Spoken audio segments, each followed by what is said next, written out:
them, I want practical mentorship. Why? Because many people just meet them. Oh, I admire you. You are doing very well. Then they leave.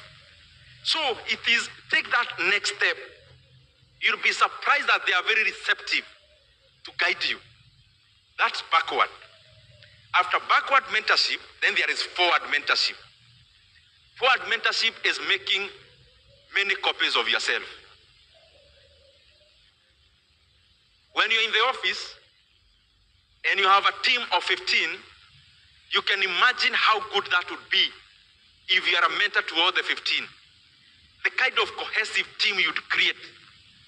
But do you know what? Collaboration and forward mentorship are the same in most instances when we are leaders. But what do we have? Our ego. Our ego. I'm MP. How can I sit down with my staff like equals? Then your ego, inakusaidia na nini? It reduces your output. You are leading a team of 30, but you are leading them as a headmaster when we were in school. Not the current headmasters are good. You know the headmasters when we were in school, you see them, you start crying without knowing whether they are actually commending you for a good job done. Or our parents where you would see them and you start crying. That's not the kind of mentorship. I'm talking about a mentorship where those team members you work with and you are their boss, they're actually looking forward to coming to work because they learn from you. You have cloned yourself to many copies, and therefore you are increasing productivity, not just for yourself, but also for the team, and for the society, and for the country, and for the world. So don't feel like inferior to run from others. I have also segmented myself, mentorship, into other areas. Mentorship of the things I would want to do, but I also learn from other people on the things I would never do in their position. That is also mentorship. Mentorship is when you know people. Yes, there are good things you've learned, but there are many things you have learned that you can't do. And always note them down. Don't trust your mind all the time. That the things you hear, like in this conference, you remember all of them. So even in the mentorship, sometimes when you learn a critical thing about something, write it down somewhere. Have like a notebook in your computer where you write, you segment life lessons, investment lessons, and now the rest. So that when you see a critical point which is not likely to change in the foreseeable future, you write it there as one of your principles. So that you make your life easier. Haraka haraka.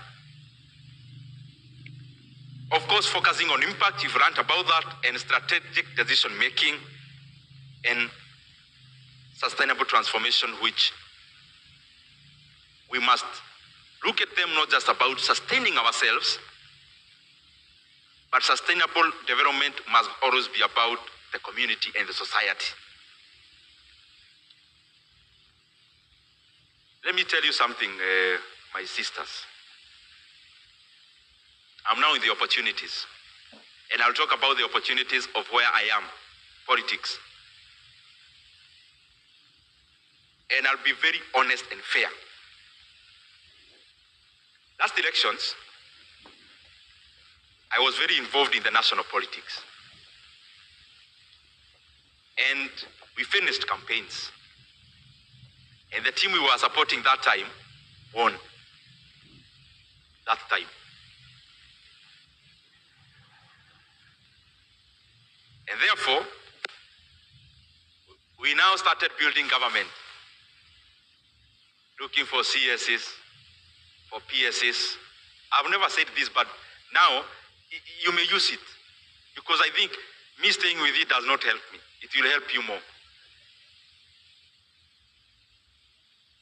But that time we were a cohesive team. The former deputy president, the others. So we were literally now looking for people to occupy various positions. Directors of this, that. And there is one CS currently sitting. I remember we called for a meeting in the private office of one of the leaders we were with. We had never seen her. She was introduced to us by another friend of ours from Kirinyaga. So the lady came. We wanted to see whether she can fill up a position of a PS.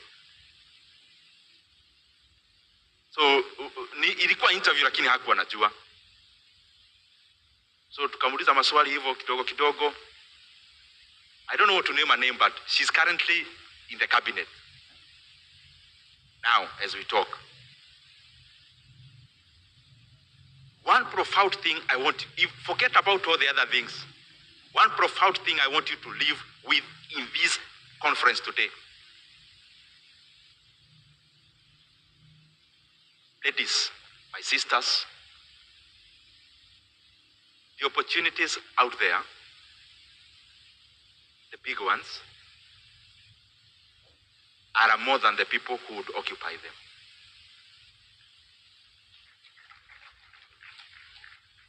One thing stands in the way. It's called visibility. Let me tell you, and I've said I am being practically honest so that whatever is in me will help you instead. Because me carrying it doesn't help me. I have told you this is a lady we met when we had already won. What does that tell you? That there were more positions to give than there were people to give. Because it means by the time we are meeting the people we never knew, and that time we are meeting them to occupy a very high position, it means you've already exhausted the people who are around you.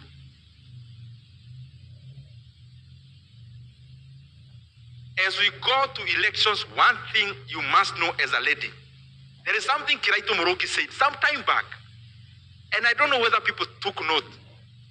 And he said, paraphrasing, he was campaigning, and he said, hii viti ya CEC na nini unazitafutia saa hii. That time he was not governor, he was running. When there are campaigns, because now we are talking about kiti yote ya CS, ya PS, hapo juu hiyo cream, hapo, you work, some of you work in bureaucracies. Those people who are planted into your office, after you work there for 30 years, they come and become your boss. You know them, eh? Those are the ones I'm talking about.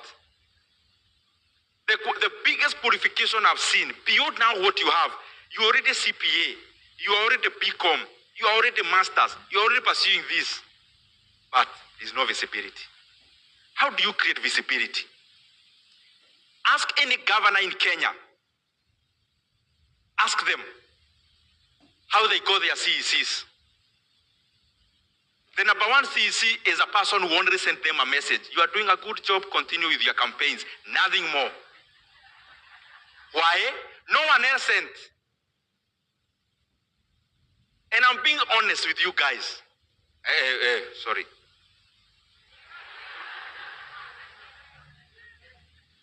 Kiingereza ya US haingine inatagana namna hiyo. There is one guy here. I was actually addressing you. Listen to me, guys and beautiful ladies. But gentlemen, you may not listen too much about this.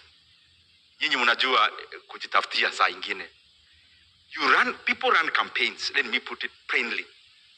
They win. But do you know what happens? That governor is vying. Campaign is dirty. Campaign, utapigwa mawe huko. Campaign, after they win, nataka kiti ya CEC. That campaign, I don't know. I don't like it. I don't like the way they speak. After they win, these people are giving PSs other people who are not qualified.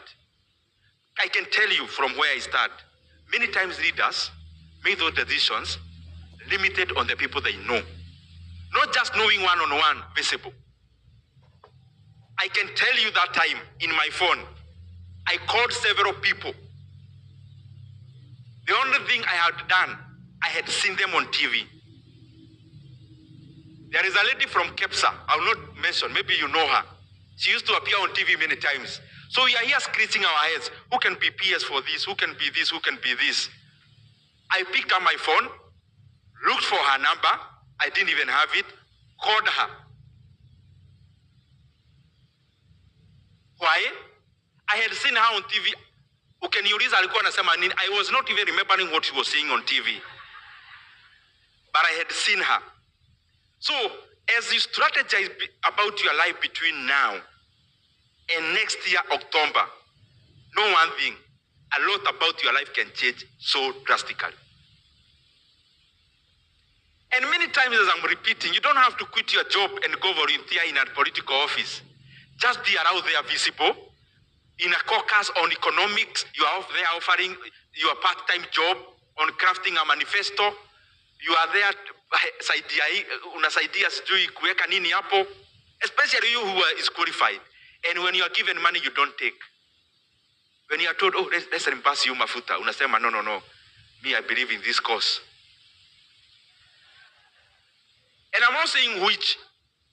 Choose. This is what usually happens after all. People win, they are MPs to be nominated. They don't come from the air. They come from just around there. You realize you are too qualified among the people there. But because you are also calculating, you have calculated your way. And you realize you are two of you only calculating that way. The rest will only fall in as default settings.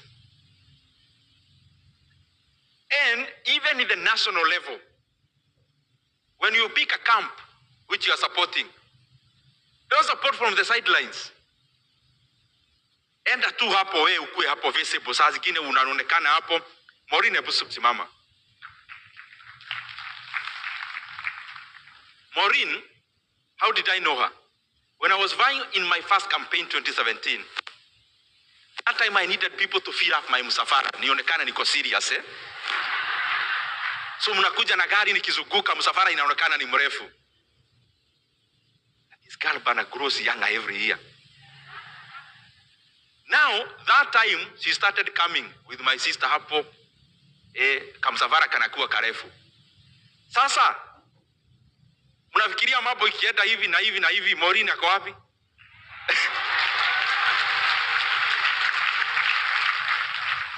Maureen, you may sit. What did she lose? Nothing. So saa zingine tafuta hata huyo mtu anapigania hiyo kiti.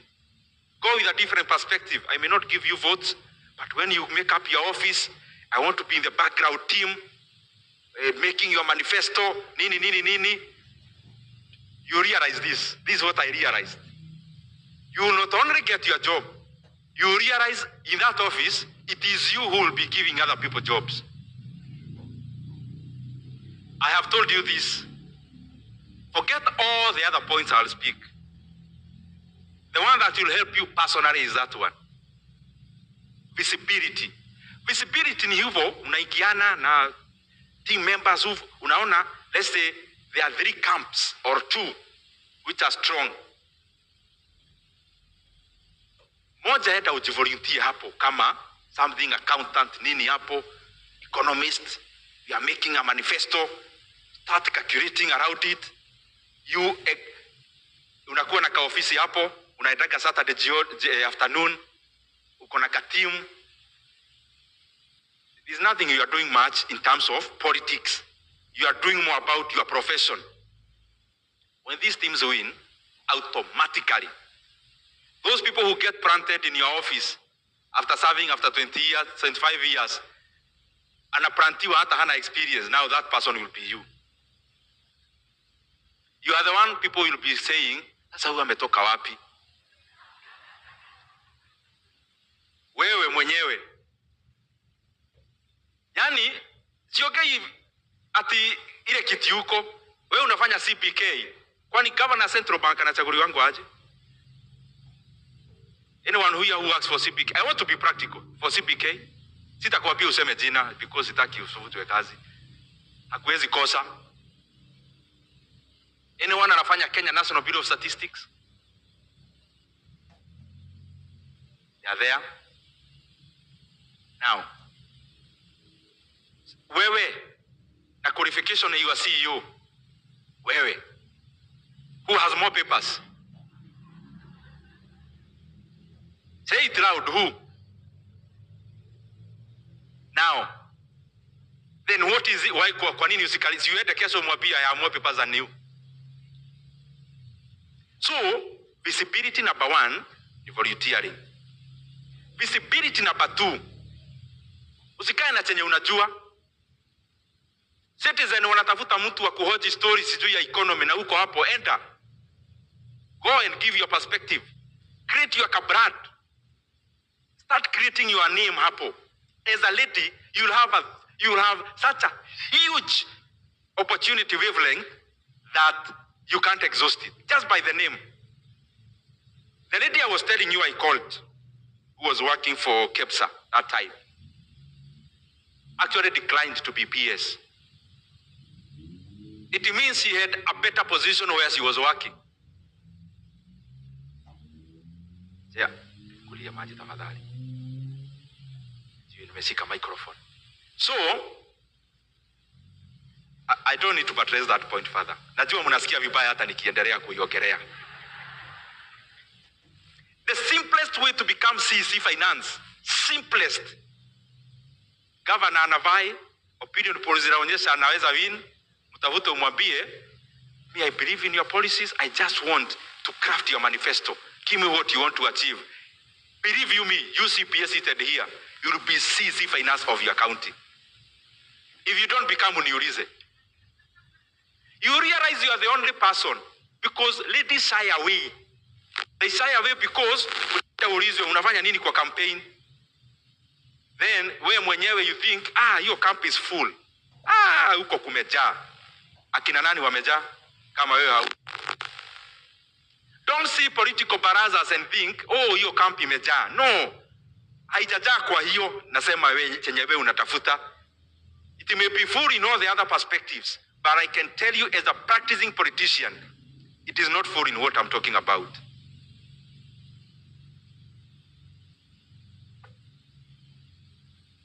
Let me speak about, so media, make me be your friend. Kidogo tu hapo pale nini, ataenda hapo kama AWAC. Budget imesomwa, we enda tu sema story ya AWAC, position of AWAC. Yeah. Na usicheke sana, enda ka stone face kidogo. Position of AWAC. In this budget policy statement, we are saying this. This could have been improved. This could have been done better. You'll create your brand within a very short time. And whichever camp that wins, they will look for you because there are very few people who have created their brand.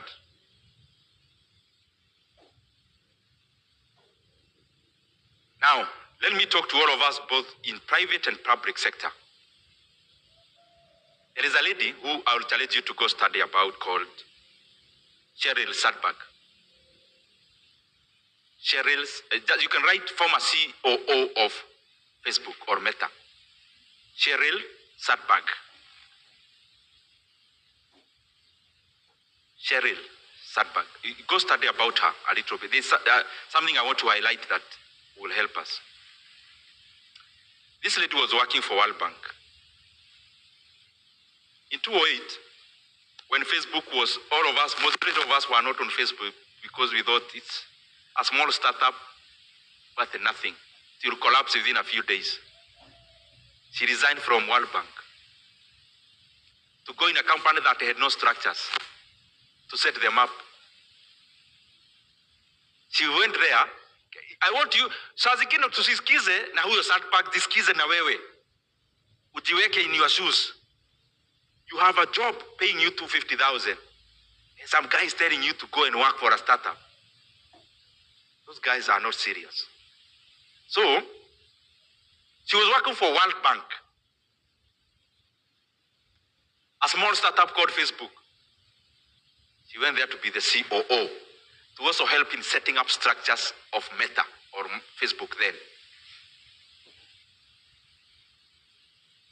Currently, her net worth is around $3 billion US.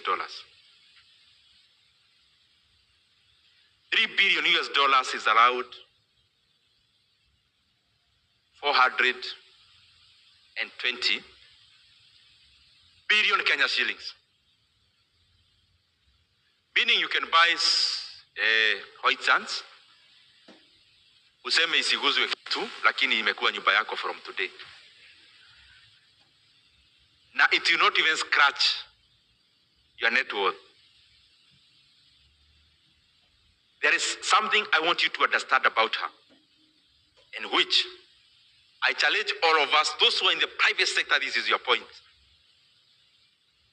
When you are working for a small company or a big one, and you are going into the management, into the top management positions,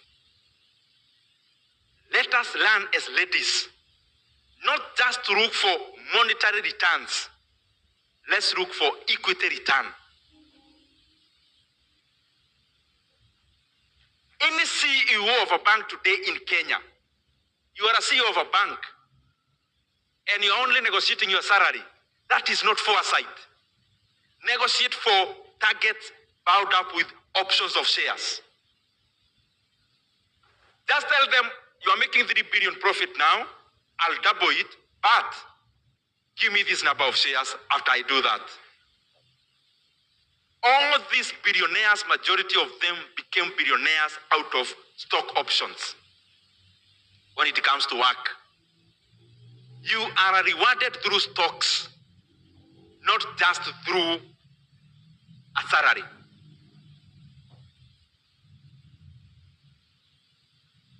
This guy, Steve Ballmer of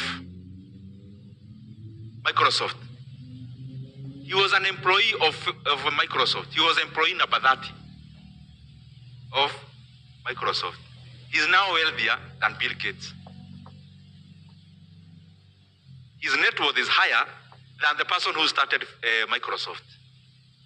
In that company you work for, always negotiate, try. I would feel very good as an owner of a company when the top management comes to me and tell me, wewe, tunatengeneza faida 100 million saa hii. Give us a target to make 1 billion, you give us 20% of your business. I'll be very glad. Because I'll see these are guys who are sharing my dreams. And they are not even asking me to pay them. They're asking me to pay them out of the money they make for me. So learn those things early. Number 2, evaluate your job. You could be in an inflexible position where you are in a hierarchical company. Let's say you work for Kenya National Bureau of Statistics. You are a middle level manager there. Just try to think about the level of growth that you have to conquer to rise. Sometimes you evaluate and see, do I work for the elephant or do I work for an antelope? An antelope in the financial industry is the company that has the ability to grow in multiples. They have the ability to grow so much, so fast. You evaluate, can I get a 75% cut in my salary, go to a relatively not very old company, negotiate even a stake based on my performance, and within 5 years, you are worthy more than 50 times what you'd be worthy working in the rigidly hierarchical company. You are a TVC of KU. Okay, sawa. TVC of UON. Even if you become VC, can you own UON? You can't. Just imagine that professor of economics there.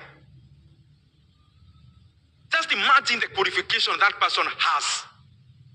But because the society has conditioned us, we want to go for Christmas and say, I'm the TVC of Dead and Kimathi University. But you don't want to say, I am an advisor, let's say, of Coco. Some startup at hakajulikani vizuri. But maybe the kind of growth you realize here is in multiples of what you can gain on the other side. When these big startups were starting, akina Flutterwave, ile ya Nigeria, just imagine a professor going there to become the advisor, and then they are given a stake. There is a story that's given of a guy who went to paint the offices of Facebook. when Zuckerberg was starting. And Zuckerberg akauliza huyu jamaa painter, nikulipe na pesa